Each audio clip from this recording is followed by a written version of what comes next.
kita di sini bukan untuk menjatuhkan Prabowo, jangan.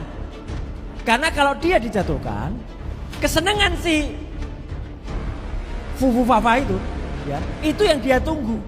Maaf, Saudara Roy Suryo, Anda termasuk orang yang ingin melakukan upaya investigasi yang itu mungkin menggunakan kecakapan dan kompetensi Anda. Tetapi menurut Sigmund Freud, motivasi Anda untuk menyelami kedalaman problem di seputar akun Fufu Fafa itu tidak dapat dibenarkan. Karena motivasi Anda penuh dengan kepalsuan, motivasi Anda tidak jujur, dan Anda menyembunyikan kepentingan yang itu bukan mengonstruksi realitas, tetapi ingin menghancurkan realitas. Saya sulit untuk menerima tuduhan itu karena Roy Suryo memiliki rekam jejak yang sangat mengkhawatirkan. Roy ini berulang kali terungkap tidak jujur, bahkan sengaja berbohong dan juga terbukti melanggar hukum. Kemudian dibuktikan itu akun Fufu Fafa punya siapa? Saya nantang udah 2 bulan lebih loh ini. Gak ada yang berani jawab.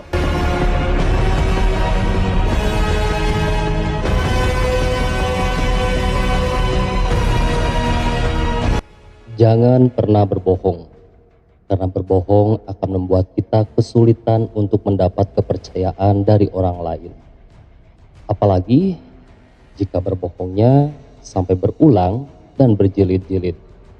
Seperti di video kali ini, Bung Ade Armando menguliti habis rekam jejak seorang Roy Suryo, si penebar isu Fufu Fafa yang sedari dulu gemar ngibul dan berbohong kepada publik. Melalui rekam jejak ini teman-teman, apakah kita harus percaya kepada seorang Roy Suryo perihal tuduhannya terhadap Wakil Presiden Gibran Rakabuming Raka sebagai pemilik akun Fufu Fafa? Selain itu, ada seorang bapak yang saya sendiri pun tidak tahu siapakah beliau yang mengungkapkan pendapatnya perihal isu Fufu Fafa. Beliau berpendapat bahwa isu Fufu Fafa ini merupakan settingan yang terstruktur, sistematis, bahkan masif. Tantangan adu data dari Mbak DJ untuk membuktikan akun Fufu Fafa bukanlah milik Mas Gibran, ternyata sudah 2 bulan berlalu. Mbak DJ tidak mendapat respon dari si penebar isu maupun kroni-kroninya. Nah, seperti apakah video lengkapnya? Mari kita simak. Ngeles tingkat TK lu gak ada apa-apanya dibanding Roy Suryo. Lu cuma omon-omon doang. Ya kalau emang cuma omon-omon gak ada apa-apanya sama Roy Suryo, kenapa VT saya di-report sama kalian? Kenapa kalian kejang-kejang nonton VT saya pembuktian bahwa Fufu Fafa itu rekayasa? Kenapa kalian kok step berjamaah? Kalau emang gak ada apa-apanya harusnya Roy Suryo menjawab tantangan saya. Itu mungkin dia malu ya kalau saya bawain panci, saya pukul panci nanti saya taruh di telinga dia tuh teng teng teng teng teng teng teng teng. Ikut jantungan dia kalau ketemu saya. Kamu aja berani nggak kamu debat sama saya di muka publik, sama-sama bawa laptop, kemudian dibuktikan itu akun Fufu Fafa punya siapa? Saya nantang udah 2 bulan lebih loh ini. Nggak ada yang berani jawab. Anak abah juga nggak berani jawab. Kenapa? Karena kalian nggak ngerti apa-apa. Nggak punya ilmu. Sok bacot. Menganggap pertanyaan tentang siapa pemilik akun Fufu Fafa itu nggak penting. Saya juga nggak percaya bahwa pemilik akun Fufu Fafa adalah Gibran. Tapi saya merasa perlu membicarakannya karena isu ini terus digoreng untuk menjatuhkan nama Gibran yang adalah seorang wakil presiden saat ini dan putra Jokowi. Dalam aksi 411 yang dilakukan kubu FPI 2012 dan Rizik Sihab, jelas-jelas dikatakan adili Jokowi dan tangkap pemilik akun Fufu Fafa. Mereka sih tidak secara tegas menyebut nama Gibran, tapi pastilah yang dimaksud dengan akun Fufu Fafa adalah Gibran. Di berbagai diskusi yang menghadirkan wakil kubu anti Jokowi, pengidentikan Gibran dengan akun Fufu Fafa lazim dilakukan. Buat saya ini sama sekali nggak pantas. Saya tidak pernah melacak kebenarannya, tapi saya merasa hampir pasti Gibran bukan Fufu Fafa, terutama karena melihat siapa orang yang menyebarkan narasi pengidentikan itu. Tokoh utama yang menyebarkan tuduhan Gibran adalah Fufu Fafa adalah tokoh terkenal bernama Roy Suryo. Dia adalah mantan menteri di era SBY dan mantan anggota DPR dari Partai Demokrat. Dalam kasus Fufu Fafa, saya anggap sebagai aktor utama karena kemana-mana mengatakan sangat hampir sepenuhnya pasti akun Fufu Fafa adalah milik Gibran. Dia bilang kemungkinannya 99,9%. Bayangkan, 99,9%. Jadi peluang salahnya cuma 0,1%. Itu pun karena kata Roy, menurut Allah di dunia ini tidak ada yang sempurna. Jadi 0,1% itu sengaja dia cadangkan dengan alasan keagamaan. Margin of error katanya. Tapi dapatkah Roy menunjukkan bukti-buktinya? Ternyata kata Roy secara ilmiah tidak ada. Roy mengatakan pembuktian kebenaran itu hanya bisa dilakukan petugas yang diperbolehkan oleh hukum untuk mengambil bukti dari server. Masalahnya sampai sekarang tidak ada satupun pihak yang masuk ke dalam server Kaskus dan menunjukkan pada publik bahwa orang yang memiliki akun Fufu Fafa itu adalah Gibran. Jadi kalau tidak ada bukti ilmiahnya, bagaimana Roy Suryo tiba pada kesimpulan 99,9% itu? Entahlah, mungkin sekedar dugaan, spekulasi, atau bukti mistis dan bukti klinik. Atau Roy sekedar berimajinasi dan kemudian mengungkapkannya dengan penuh percaya diri. Atau Roy adalah bagian dari konspirasi untuk menjatuhkan nama Gibran dengan menciptakan kebohongan online. Saya ini pendukung Jokowi, Prabowo, Gibran, Kaisang. Tapi kalau memang ada pihak yang bisa membuktikan bahwa Gibran adalah konten kreatornya Fufu Fafa, saya tidak akan marah-marah membantahnya. Masalahnya Roy dan para pengikutnya tidak sedikit pun bisa membuktikannya. Dan lebih jauh lagi, saya sulit untuk menerima tuduhan itu karena Roy Suryo memiliki rekam jejak yang sangat mengkhawatirkan. Roy ini berulang kali terungkap tidak jujur, bahkan sengaja berbohong dan juga terbukti melanggar hukum. Saya gunakan saja ya data yang dengan mudah dibaca dan diperoleh melalui Google. Datanya berlimpah. Pada 2005 misalnya, ketika foto topless yang diduga sebagai Miss Indonesia Artika Sari Dewi tersebar secara online, Roy mengklaim foto tersebut asli.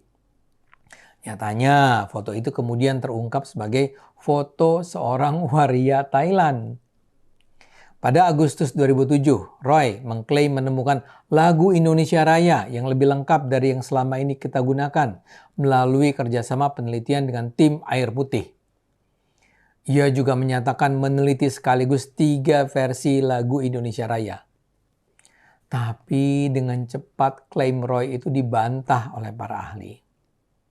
Pada 25 September 2008, Roy dihadirkan sebagai saksi ahli telematika dalam kasus tragedi Monas. Tapi kehadiran Roy digugat pengacara Rizik yang menegaskan bahwa latar belakang pendidikan Roy adalah dari Fakultas Ilmu Sosial dan Politik dan tidak ada kaitannya dengan telematika. Pihaknya juga belum pernah menemukan penelitian ilmiah Roy Suryo di bidang telematika. Pada Oktober 2008, beredar foto yang memperlihatkan Bupati Aceh Barat Daya Akmal Ibrahim memeluk seorang wanita di tempat tidur. Roy menyatakan foto tersebut asli dan mengatakan wanita tersebut bukan istri Bupati. Tapi Ibrahim berkeras, wanita dalam fotonya itu adalah istrinya dan melaporkan Roy ke polisi dengan tuduhan pencemaran nama baik. Lalu pada April 2009, dalam sidang kasus Marcella Zalianti dan Ananda Mikola, Roy Suryo dihadirkan sebagai saksi ahli oleh jaksa penuntut umum. Tapi kesaksian Roy lagi-lagi dibantah oleh Ruby Alamsyah, analis forensik digital yang diajukan sebagai saksi ahli oleh O.C. Kaligis, kuasa hukum Ananda Mikola. Menurut Ruby, Roy tidak punya standar operasional sebagai seorang ahli telematika merujuk ke standar internasional. Dan hasil analisis Roy tidak valid dan tidak berkualitas sebagai barang bukti. Pada 21 Oktober 2009, Roy Suryo sebagai saksi ahli jaksa penuntut umum memberikan keterangan memberatkan Prita Mulyasari dalam kasus pencemaran nama baik melawan Rumah Sakit Omni Internasional Alam Sutera. Kesaksian Roy Suryo ini juga mendapat kecaman dari berbagai pihak yang meragukan kepakaran Roy Suryo untuk membuat pernyataan dalam sidang pengadilan. Pada 2010, Roy menjadi saksi ahli polisi dalam kasus bocoran rekaman seks yang menampilkan Ariel dan Luna Maya. Salah satu pengacara yang mewakili Ariel dan Luna, Boy Afrian Bonjol, menuduh Roy mengirimkan pesan teks ke Luna pada awal Juni 2010, menawarkan untuk bekerja sama menangani kasus tersebut. Pada Agustus 2013 lalu, Forum Akademisi Informasi Teknologi mempertanyakan apa benar Roy bisa disebut sebagai ahli telematika. Ketua Forum Hotlan Sitorus bahkan menyatakan bahwa sebutan ahli telematika untuk Roy hanya persekongkolan dalam pencitraan. Pada 2016, Roy ikut disorot dalam pengadilan kasus kopi sianida Jessica Wongso.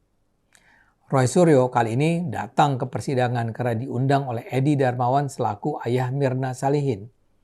Saat sidang berlangsung, di kursi pengunjung Roy mengatakan bahwa kesaksian Rismond Sianipar yang merupakan ahli digital forensik dari pihak Jessica Wongso adalah bohong. Roy menunjuk-nunjuk Rismond dengan terus mengatakan bohong, bohong, bohong. Pada 2022, Roy Suryo dilaporkan ke polisi karena dianggap melakukan penodaan agama terhadap umat Buddha karena telah menyebarluaskan meme stupa Candi Borobudur yang diedit mirip Presiden Jokowi. Pada 28 Desember 2022 itu, Pengadilan Negeri Jakarta Barat menyatakan Roy bersalah dan menjatuhkan pidana penjara 9 bulan penjara terhadapnya. Akhir tahun lalu, Roy menuduh Gibran menggunakan 3 buah mikrofon saat debat Capres dan Cawapres. Dia menganggap itu sebagai ketidakadilan KPU karena Cawapres lain tidak menggunakan 3 mikrofon.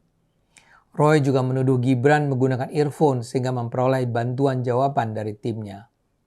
Tuduhan itu dibantah oleh KPU yang menyebut semua cawapres menggunakan 3 mikrofon untuk antisipasi ada mikrofon yang mati.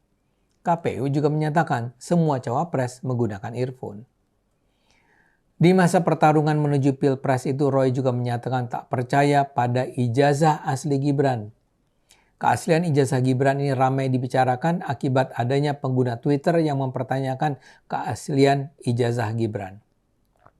Gibran lantas menunjukkan ijazah kuliahnya di Management Development Institute of Singapore dan gelar yang diperoleh dari University of Bradford untuk menampik isu tersebut. Tapi Roy menyatakan ijazah yang diperlihatkan Gibran ke wartawan bisa saja dibeli karena banyak tempat yang menjual ijazah palsu. Ya, tapi tuduhan Roy itu dibantah KPU yang menjelaskan bahwa ijazah Gibran adalah asli dan sudah memenuhi persyaratan. Oh ya, di luar itu semua ada pula kasus yang disebut Panci Roy. Saat lengser dari jabatan Menpora, Roy Suryo disebut membawa sejumlah barang yang ada di rumah dinasnya termasuk panci. Masalahnya, barang-barang itu kan cuma pinjaman dari negara. Karena itulah Roy lalu diminta untuk mengembalikan barang-barang itu yang totalnya dilaporkan mencapai 3.226 unit. Akibat kasus itu banyak pihak memberikan gelar Dewa Panci kepada Roy. Saya minta maaf kalau saya merasa harus cukup terperinci menjelaskan kasus-kasus Roy. Tapi itu harus saya lakukan untuk menunjukkan mengapa saya tidak bisa percaya dengan penjelasan Roy. Upaya Roy Suryo untuk membuktikan bahwa pemilik akun Fuhufafa itu adalah Gibran Rakabuming Raka memiliki target politik yang sangat jelas bahwa Roy Suryo bermaksud melemahkan dan mendelegitimasi posisi kabinet Prabowo Gibran, sekaligus ia ingin melemahkan keberadaan seorang Gibran Rakabuming Raka. Bagaimana pandangan filsafat penolong kita untuk menjawab pertanyaan, apakah deretan bukti-bukti yang disampaikan oleh Roy Suryo itu dapat mengubah konstelasi politik tanah air kita. Ketika kita mencoba menganalisis upaya Roy Suryo yang sistematis, terstruktur, dan bahkan masif untuk membuktikan akun Fuhufafa itu adalah milik Gibran Rakabuming Raka, dan ia ingin mengkapitalisasi upayanya untuk membuktikan itu dengan menemukan spot-spot pandangan-pandangan pemilik akun itu yang terkesan sangat sarkastis, bahkan melabrak etika dan moralitas yang pantas dan patut untuk kita memahami tentang dinamika politik dan demokrasi di tanah air kita. Sekali lagi, upaya itu harus kita lihat sebagai sebuah cara untuk melakukan investigasi yang dibangun dengan daya kritis, yang saya katakan itu normal, itu wajar. Tetapi teman-teman, apakah usaha seorang Roy Suryo itu dapat kita terima sebagai sebuah proses yang normal, yang wajar dalam konstelasi politik tanah air kita? Saya ingin mengatakan mungkin itu tidak akan menemukan ke titik yang seharusnya dalam rangka memastikan bahwa dinamika politik yang ada di tanah air kita tidak akan mengalami perubahan signifikan terkait dengan posisi Gibran yang saat ini jelas-jelas adalah wakil presiden yang sudah definitif. Bahwa motivasi yang terselip dalam usaha Roy Suryo untuk menelanjangi akun Fuhufafa itu dibarengi dengan motivasi yang palsu. Motivasi palsu itu adalah motivasi yang tidak membangun, tidak konstruktif, tetapi justru motivasi yang ingin menghancurkan, mengalahkan, membuat realitas di sekitarnya itu menjadi tidak berjalan secara konstruktif. Dalam hal ini, saya ingin katakan, upaya Roy Suryo itu tidak akan membuahkan hasil. Mengapa? Karena dibangun di atas dasar pondasi motivasi yang tidak jujur, yang tidak berdasar pada realitas sosial, politik, dan sejarah kita hari ini. Bahwa kita hari ini sudah mempunyai pemimpin-pemimpin kita yang definitif. Sudah ada presiden dan wakil presiden yang definitif. Karena itu, upaya untuk mencari tahu, mengeksplorasi berbagai macam upaya untuk membuktikan bahwa pemilik akun Fuhufafa itu adalah Gibran Rakabuming Raka. Sekali lagi saya ingin katakan, usaha itu hanya sia-sia belaka. Mengapa? Karena motivasinya dibangun oleh motivasi yang tidak jujur dan menyelip di dalam hatinya bahwa kalau toh kita katakan Roy Suryo punya kebenaran, maka kebenaran yang diungkap oleh Roy Suryo itu adalah kebenaran menurut pemikirannya sendiri. Dan itu tidak pernah berbasis pada kebenaran yang menjadi pengetahuan umum. Artinya yang telah menempatkan Prabowo Gibran sebagai pasangan presiden, wakil presiden Indonesia, dan bahkan seorang yang bernama Gibran sekarang ini adalah the real Vice President Republik Indonesia.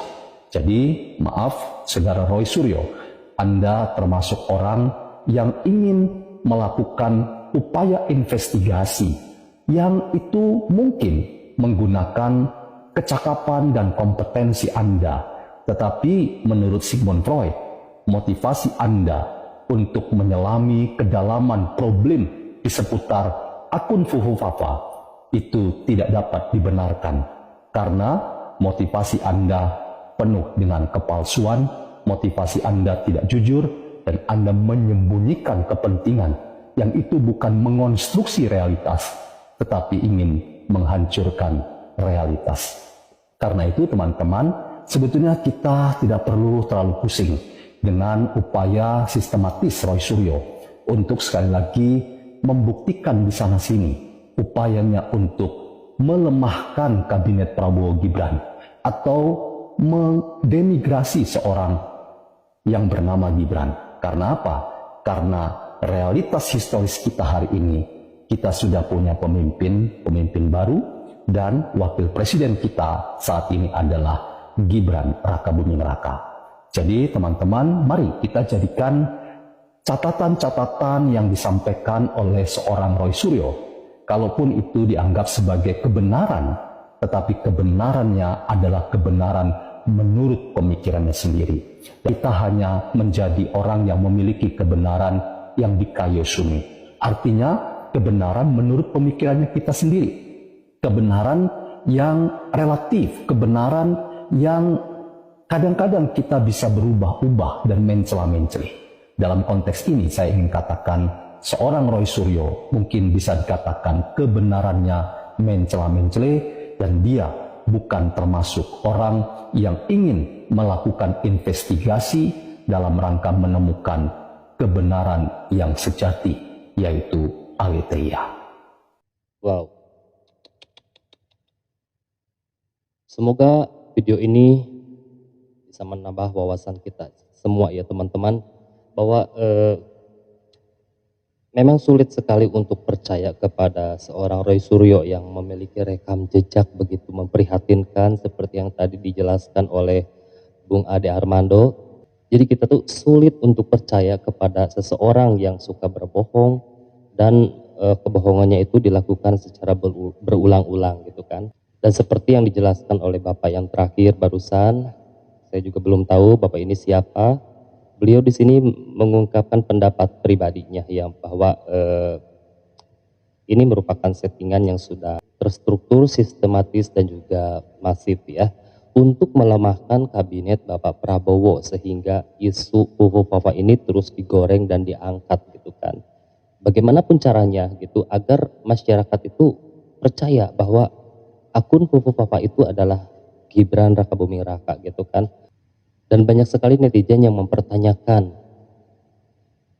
perihal Mbak DJ yang berusaha membongkar siapa pemilik akun Fufu-Fafa yang asli ya. Karena Mbak DJ ini sudah bilang di video sebelumnya, dia sudah menemukan siapa pelakunya dan menunggu waktu yang tepat untuk dipublikasikan ya.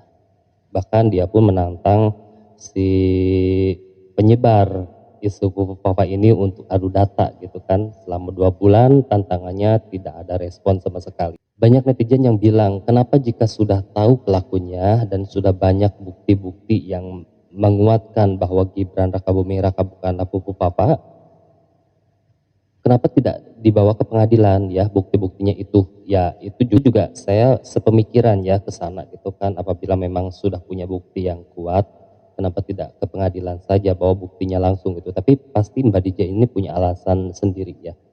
Entah kenapa, dan kita juga jadinya punya 2 versi gitu ya, 2 versi pandangan gitu kan. Karena kadang-kadang orang itu dia memanfaatkan momen hanya untuk